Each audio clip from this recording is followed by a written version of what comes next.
Hello everyone and welcome to my channel. How are you all? I hope you all are doing well.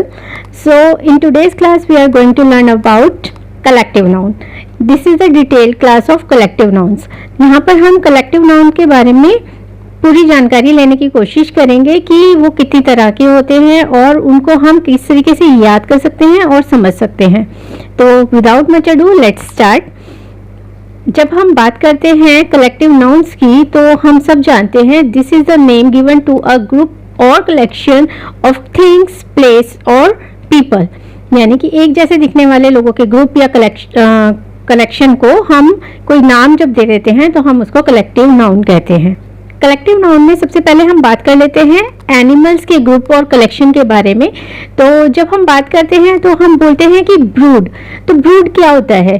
Brood is the name given to the baby animals और offsprings of a bird और insect. यानी bird या insect के जो babies होते हैं उनको हम ब्रूड के नाम से बुला सकते हैं. इसमें एक कंडीशन होती है कि वो सारे के सारे जिस कलेक्शन के बारे में हम ब्रूड नाम जिसको देना चाहते हैं वो सभी सिमिलर मदर के बेबीज होने चाहिए.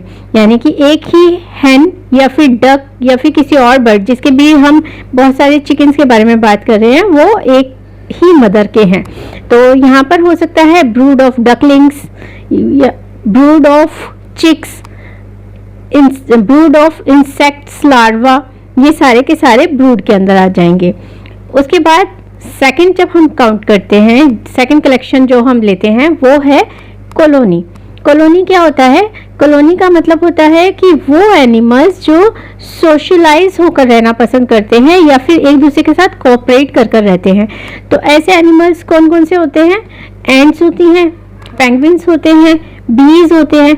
लेकिन यहाँ पर हम बीज को कॉलोनी के नाम से नहीं बुला सकते हैं, उनके लिए एक अलग से नाम दिया हुआ है स्वार्म. तो वहाँ पर स्वार्म ऑफ बीज होता है और बाकी colony of ends, colony of penguins हो सकता है. उसके बाद आता है हर्ड. अब हर्ड क्या होता है? हर्ड होता है वो एनिमल्स जो कि फार्मर्स अपने फार्म पर रखना पसंद करते हैं. जैसे कि कैटल्स होते हैं, काऊ हो गई, गोट हो गई और बफलोज हो गए. ये सारे के सारे जो कि फार्म पर रखे जाते हैं उन एनिमल्स के ग्रुप को हम हर्ड कहते हैं. लेकिन ऐसा नहीं है कि ये सिर्फ फार्म पर ही मिलते हैं. कभी कभी हम कुछ वाइल्ड एनिमल्स के ग्रुप को भी हर्ड के नाम से जानते हैं जो कि हर्बीवोरस होते हैं. हर्बीवोरस यानी कि जो घास या वनस्पति चीज़ें खाते हैं उनको हम हर्बीवोर्स कहते हैं. तो उनके ग्रुप को हम हर्ड कह सकते हैं. जैसे कि heard of cattle, heard of cows, heard of elephants. तो इन सबको हम हर्ड का नाम दे देते हैं. उसके अलावा आता है फ्लॉक. अब फ्लॉक का मतलब क्या होता है? फ्लॉक का मतलब होता है कि वो सारे एनिमल्स का ग्रुप जो कि किसी लीडर को फॉलो करना पसंद करते हैं.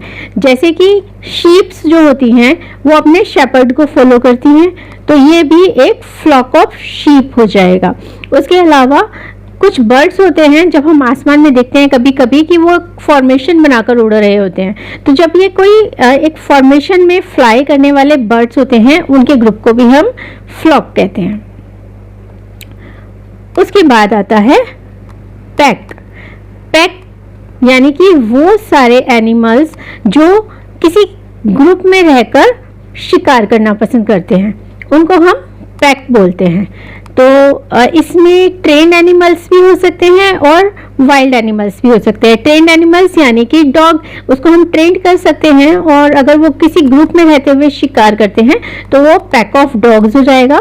उसके अलावा जंगल में अगर हम देखते हैं तो पैक ऑफ वुल्व्स होता है, वो इकट्ठे मिलकर शिकार करते हैं. तो शिकार करने वाले जानवरों के ग्रुप को जो कि एक ग्रुप में शिकार करते हैं उनको हम पैक का नाम दे देते हैं. बट यहाँ पर लायंस जो होते हैं उनको हम पैक नहीं कहते हैं.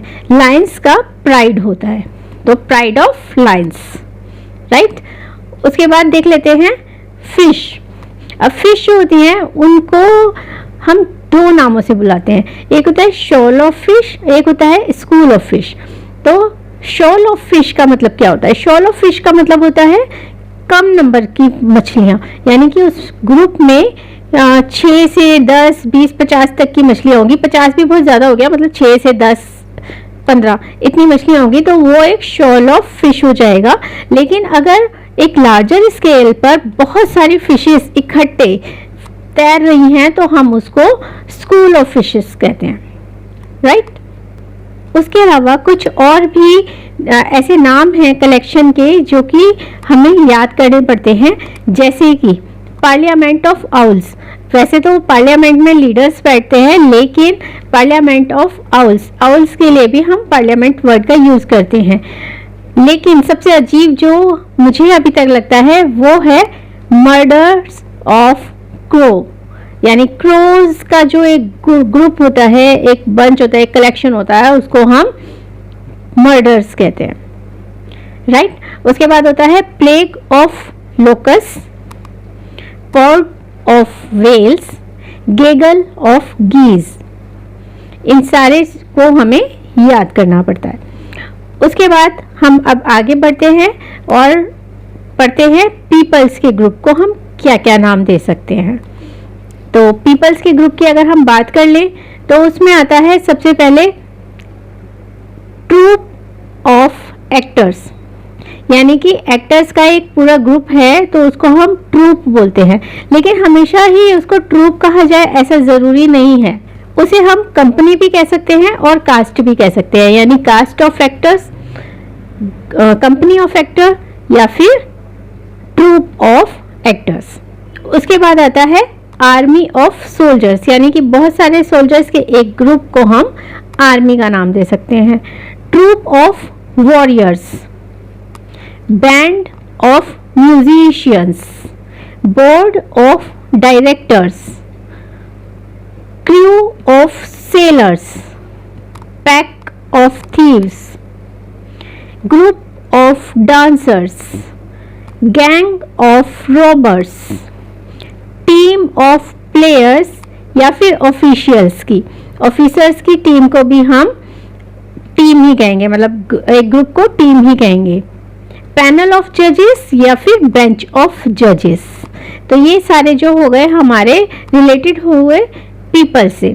उसके बाद बात कर लेते हैं प्लेस और थिंग के लिए हम कौन कौन से कलेक्टिव नाउन यूज करते हैं। थिंग्स के लिए हम यूज करते हैं बंच और बुके ऑफ फ्लावर्स, यानी फ्लावर्स के लिए हम दो चीजों का यूज कर सकते हैं, एक बंच का और एक बुके का।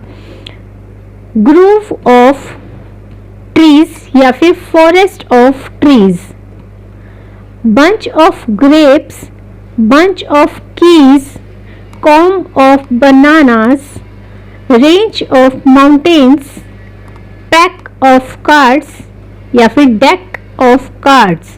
इसके अलावा कुछ एक्स्ट्रा भी हैं जो कि हम सीख सकते हैं।